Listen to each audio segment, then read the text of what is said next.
Lancement ce jeudi de la semaine des frontières béninoises. L'événement va se dérouler du 6 au 12 juillet prochain. Vous aurez plus de détails dans cette édition. Les professionnels des médias se préparent à élire leurs représentants pour la 6e mandature de la Haute Autorité de l'audiovisuel et de la communication. Certains journalistes donnent leur conception du profil type d'un bon candidat au sein de cette institution. Et puis à Paris, le mouvement aux urgences hospitalières se dissit. L'Ordre des médecins réclame l'organisation d'une concertation d'urgence.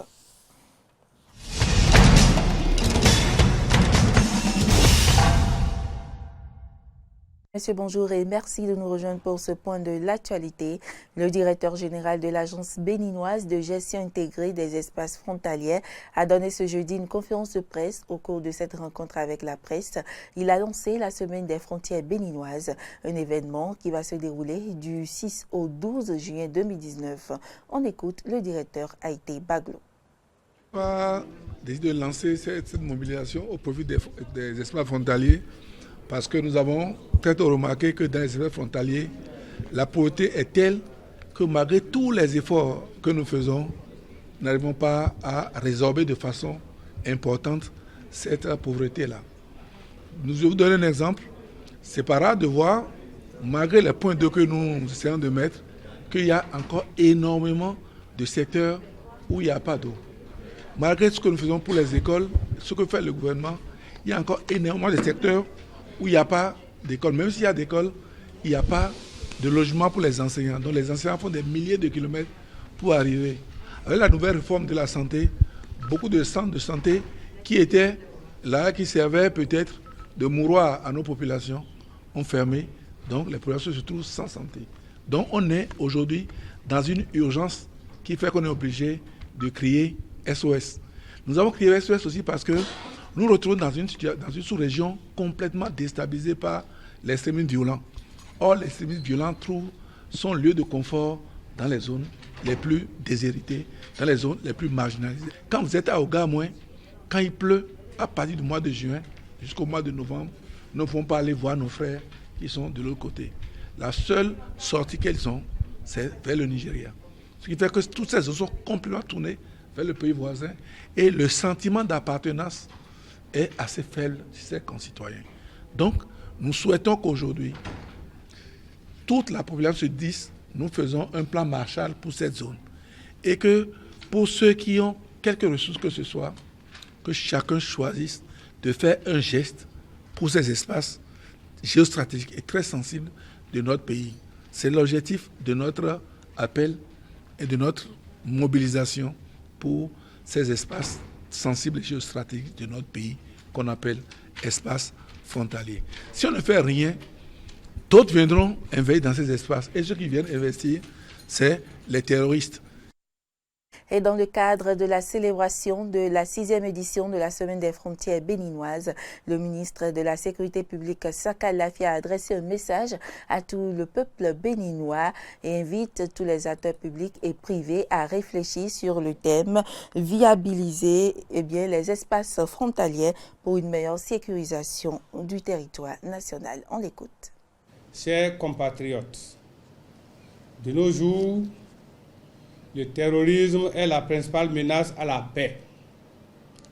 La forte médiatisation de cette forme de criminalité contribue à intensifier son impact sur les populations. De ce fait, l'extrémisme violent constitue une hantise pour les communautés internationales dont il compromet la stabilité et le développement. En effet, les zones frontalières, en raison de leur enclavement et de leur éloignement des grands centres urbains, se voient parfois délaissées, oubliées du développement, livrées aux affres de la pauvreté et à la marginalisation, toute situation propice à l'émergence de la criminalité et des violences de toutes sortes. Pour parer à cette menace, notre pays, le Bénin, a élevé depuis 2007 au rang des priorités nationales la gestion efficace et efficiente des espaces frontaliers. Béninoises et Béninois, L'édition de la Semaine béninoise des frontières sera marquée cette année par le lancement d'une mobilisation nationale au profit des espaces frontaliers. Cette mobilisation, qui se poursuivra jusqu'en décembre 2019, a pour objectif d'amener toute la communauté nationale et internationale à prendre conscience des risques liés à l'abandon des espaces frontaliers en les livrant aux menaces terroristes. Elle permettra au gouvernement, au secteur privé et aux partenaires de prendre les dispositions nécessaires en vue d'accroître substantiellement leur intervention dans ces zones sensibles et géostratégiques. Tout cela contribuera à renforcer la dynamique de viabilisation des espaces frontaliers et le sentiment d'appartenance des populations à leur patrie. La Maison du Peuple de la mairie d'Abomey-Calavi a servi de cadre dans l'après-midi de ce jeudi 6 juin 2019 à l'installation du comité spécial de régulation des parcelles vendues illégalement par les tiers dans le domaine des héritiers Tovalou, Kenom, Sisak Bodje dans l'arrondissement de Godomè. Ce comité a été créé pour les opérations de mutation et de recasement avec pour documents fondamentaux des fiches de validation suivies des fiches de mutation et de recasement dans les domaines concernés.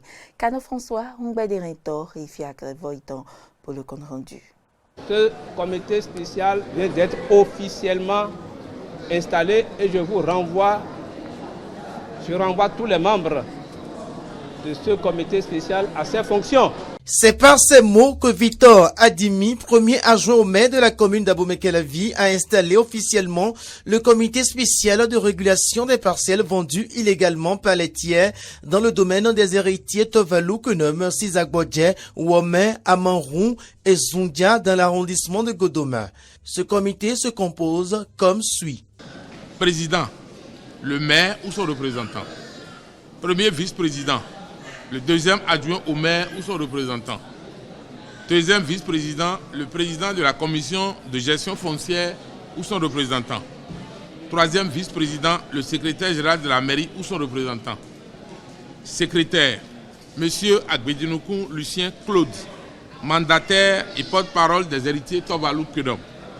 Secrétaire adjoint, le directeur des affaires juridiques ou son représentant. Trésorier, le directeur des ressources financières et du matériel de la mairie d'Abomey-Calavi. Rapporteur, le directeur de l'aménagement et de l'urbanisme ou son représentant. À cette liste s'ajoutent les chefs quartiers concernés, les opérateurs techniques et le commissaire de police de Godomè qui en est le chargé de sécurité. Après lecture de l'arrêté communal portant création, composition, attribution et fonctionnement de ce comité spécial, Julien Renfort, deuxième adjoint au maire, a prodigué quelques conseils aux membres. C'est le travail sur le terrain. À être ponctuel, il faut appliquer les règles de l'art, appliquer la loi. Il est à noter que le comité spécial de régulation a pour attribution de régulariser la situation des parcelles relevant des lotissements de Bodje, Womè, Amanrou et Zundia dans l'arrondissement de Godomè et de conduire le recasement à son terme dans les meilleurs délais. Bientôt la fin de la 5e mandature de conseiller de la Haute Autorité de l'Audiovisuel et de la Communication HAC et dans le but d'opérer un bon choix quant aux 3 représentants des professionnels des médias sur les 9 que compte l'institution, les pairs donnent leur conception du profil type d'un bon candidat à la prochaine HAC. On les écoute au micro de Hayat Foué et Denis Marouya. Que le conseiller soit quelqu'un d'accessible, quelqu'un de serviable, quelqu'un qui a l'écoute. Quelqu'un qui a l'écoute et maintenant qui a une grande capacité de pouvoir concilier les positions. Et quand je parle de position, je parle aussi du fonctionnement à l'intérieur de la RAC. Il faut quelqu'un qui comprenne clairement le fonctionnement de la RAC, qui ait des idées rationnelles et réalistes. Rationnelles et réalistes. Ce n'est pas les visions d'un candidat à la RAC, ce n'est pas une série de fictions. 3 critères essentiels peuvent définir le prochain conseiller à la RAC, le prochain régulateur. Il s'agit premièrement de quelqu'un qui sait ce que c'est que le numérique.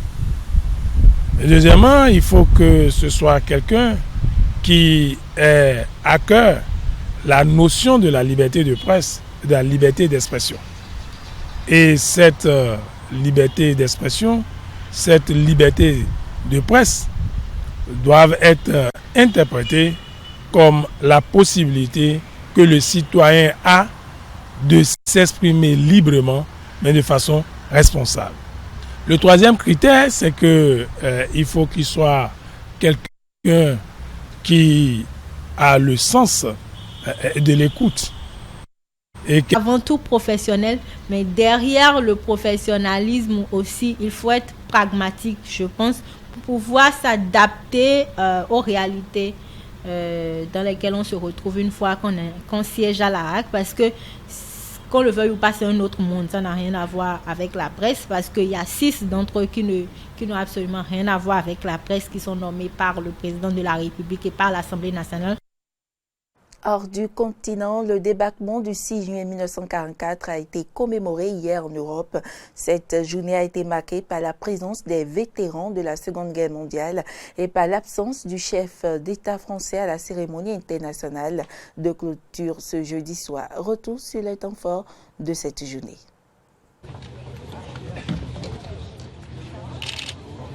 Emmanuel Macron et Theresa May réunis à Vers-sur-Mer pour un hommage solennel. Ensemble, ils ont posé la première pierre du futur mémorial en hommage aux militaires britanniques. Un mémorial symbole des liens étroits entre le Royaume-Uni et la France, d'après le président français. Ce mémorial que les Britanniques imaginent depuis longtemps, nous l'avons acté dès notre premier entretien à Paris, en juin 2017. Nous en avons formalisé le principe lors du sommet franco-britannique de Sandhurst, le 18 janvier 2018. Et nous sommes là, 1 an et demi plus tard, à Gold Beach. Emmanuel Macron a ensuite pris la direction du cimetière américain de Colville-sur-Mer, où sont enterrés 10 000 GIs. Un hommage leur a été rendu en présence de Donald Trump.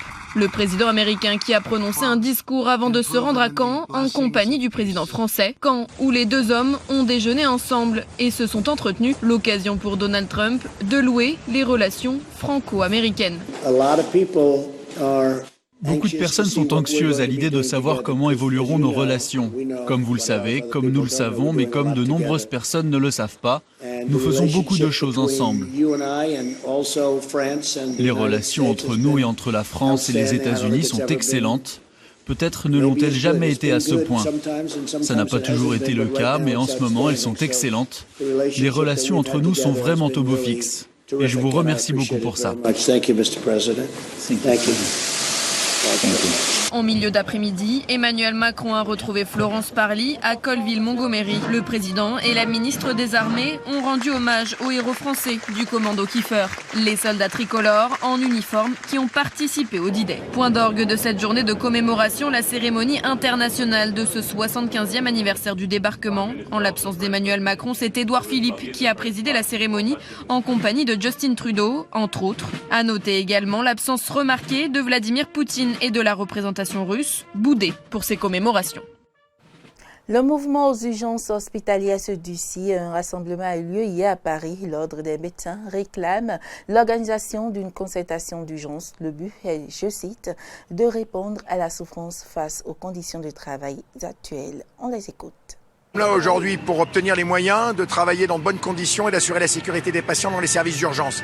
Nous avons 3 revendications, du personnel en plus, parce que nous manquons de personnel, le nombre de passages aux urgences a doublé en 20 ans et le personnel n'a pas suivi. Nous souhaitons aussi avoir des lits pour hospitaliser les patients. Les différents gouvernements ont fermé 100 000 lits en 20 ans et aujourd'hui les patients restent sur des brancards dans des conditions inadmissibles et parfois ils meurent comme à la Riboisière en décembre dernier. Et des augmentations de salaire parce que les salaires sont ridiculement bas. Aujourd'hui, il faut savoir que les infirmières en France sont parmi les moins bien payées de tous les pays de l'OCDE. Aujourd'hui, c'est la population qui est en danger, c'est la santé des soignants qui est en danger. Et pour l'instant, les seules réponses que l'on a du gouvernement, c'est de la culpabilisation et du mépris. Donc c'est pas possible. Le rapport de force doit se faire, les citoyens doivent nous aider parce qu'il n'y a rien de plus important que la vie de nos concitoyens et que la vie, ça passe avant leur petite comptabilité budgétaire. Ce que j'ai constaté pendant cette enquête et dont je pense beaucoup de gens n'ont pas conscience, c'est l'extrême l'extrême fatigue des urgentistes, qui sont de véritables MacGyver de l'hôpital. D'ailleurs, que ce soit des médecins ou des personnels paramédicaux, comme les infirmières, les aides-soignants, mais aussi les personnels d'accueil qui sont à l'accueil administratif et qui, en fait, se débrouillent avec ce qu'ils peuvent et un flux constant de patients en permanence, jour et nuit. Nos conditions aujourd'hui, c'est de ne plus prendre en charge des patients comme on le voudrait, de ne plus être soignant sur la définition du terme, de ne pas avoir les moyens de soigner les gens. Au gouvernement, on leur demande de nous donner des moyens, de reconnaître notre profession et de reconnaître la spécificité du travail aux urgences.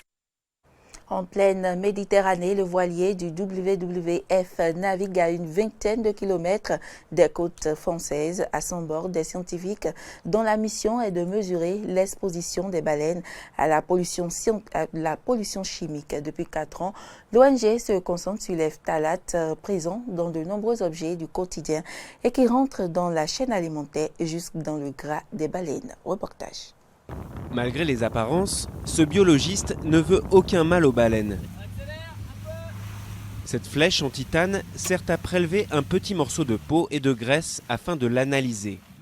Depuis les années 2000, ces chercheurs effectuent des prélèvements sur les rorquals communs en Méditerranée. Depuis 4 ans, ils s'intéressent particulièrement à la présence de plastique dans l'organisme des cétacés. L'idée, c'était de montrer que les plastiques, ce n'est pas seulement quelque chose de mécanique qui peut être ingéré ou dans lequel les animaux peuvent s'enchevêtrer, c'est aussi des composés chimiques dont 4 d'entre eux sont à la fois reprotoxiques et des perturbateurs endocriniens qui vont rentrer dans la chaîne alimentaire jusque dans le gras des baleines. Ces matières plastiques microscopiques s'appellent les phtalates. On en trouve dans les films alimentaires et dans de nombreux objets de la vie quotidienne.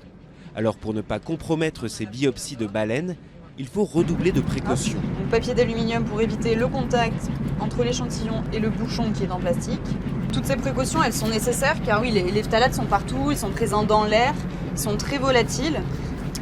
Donc il faut limiter toutes ces contaminations en nettoyant un maximum tous les outils qu'on va utiliser, en limitant la dégradation des gants par exemple ou du papier qu'on utilise. Environ 1700 spécimens de rorquals communs se rendraient chaque été dans le nord-ouest de la Méditerranée. En particulier dans le sanctuaire Pelagos, un espace maritime créé en 1999 entre la France, Monaco et l'Italie pour protéger les cétacés. Mais pour la navigatrice Isabelle Autissier, les baleines sont loin d'être tirées d'affaire. Aujourd'hui, ces animaux ne sont plus chassés, donc avant il y avait la chasse, mais c'est plus le cas. Par contre, elles sont agressées par plein de choses. Du coup, il faut réfléchir globalement. Alors ça peut être de mise en place ou d'extension de zones protégées pour les mammifères marins et pour d'autres espèces d'ailleurs, s'attaquer à la pollution plastique. Et évidemment le réchauffement climatique dont la Méditerranée est un exemple malheureusement criant. Donc c'est aussi à toutes ces menaces dont il faut faire baisser le niveau. Le WWF demande aux 22 États du pourtour méditerranéen de s'entendre pour limiter les fuites de plastique en mer et diminuer la vitesse des navires dont les collisions restent la première cause de mortalité non naturelle pour les cétacés. Et puis face aux pressions américaines de tasser les produits mexicains, le Mexique annonce l'adoption de plusieurs mesures afin de contenir le flux de migrants qui se dirigent vers les États-Unis. Mexico tente ainsi de convaincre Donald Trump de ne pas exécuter sa menace d'imposer les droits de douane à la frontière.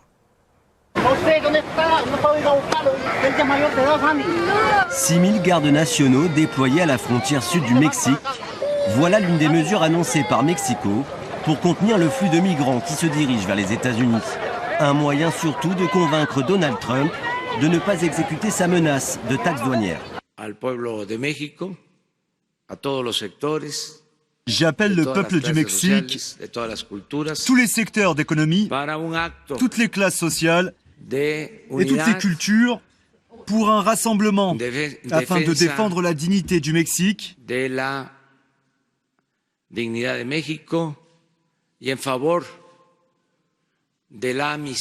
et en faveur de l'amitié avec le peuple des États-Unis. Nous allons nous rendre samedi à Tijuana, en Basse-Californie. El sábado próximo a las 5 de la tarde en Tijuana, Baja Californie. Depuis plusieurs jours, des discussions sont engagées entre hauts responsables des deux pays à Washington. Et Mexico multiplie les annonces pour satisfaire son voisin. Gel bancaire de 26 présumés passeurs de clandestins, renvoi d'une centaine de Honduriens dans leur pays. Des efforts appréciés par Mike Pence, mais le vice-président américain en attend encore plus. Je trouve encourageant qu'il soit venu aujourd'hui avec d'autres propositions, mais pour le président, ce sera une question de savoir ce qu'ils offrent réellement, de le prendre en considération et ensuite d'évaluer ses propositions afin de déterminer si oui ou non cela sera suffisant pour mettre fin à cette crise migratoire à nos frontières du Sud. Pour que les choses changent, avant ou après lundi, le Mexique doit faire des efforts. Il doit prendre une décision radicale pour mettre un terme à ce flux d'immigrants illégaux qui envahit littéralement nos frontières au Sud. Donald Trump menace d'appliquer à partir de lundi une taxe de 5% sur les produits en provenance du Mexique. Une taxe qui pourrait augmenter progressivement jusqu'à 25% le 1er octobre prochain si Mexico ne prend pas davantage de mesures pour endiguer l'arrivée de migrants en provenance d'Amérique centrale. Et du côté des consommateurs, on est inquiet. Les prix vont augmenter, les légumes, les bières mexicaines, tout, et donc on aura moins de clients. Ça va nuire à mes pourboires puisque je vais moins vendre. Quand il propose des droits de douane, les gens doivent comprendre que c'est en fait un impôt. C'est le consommateur qui va payer, pas le Mexique. De la même façon que ce n'est pas le Mexique qui va payer pour le mur.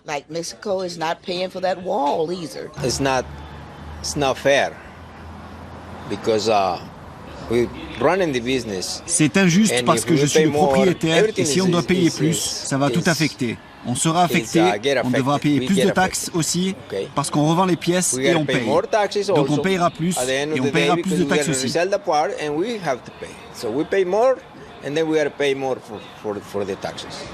Des annonces qui n'ont pas l'air d'inquiéter les migrants. À Ciudad Hidalgo, ils sont encore nombreux à traverser la frontière entre le Guatemala et le Mexique, dans l'espoir un jour d'atteindre les États-Unis. Et ce sera tout pour cette édition. Mesdames, Messieurs, merci de l'avoir suivi et à très bientôt.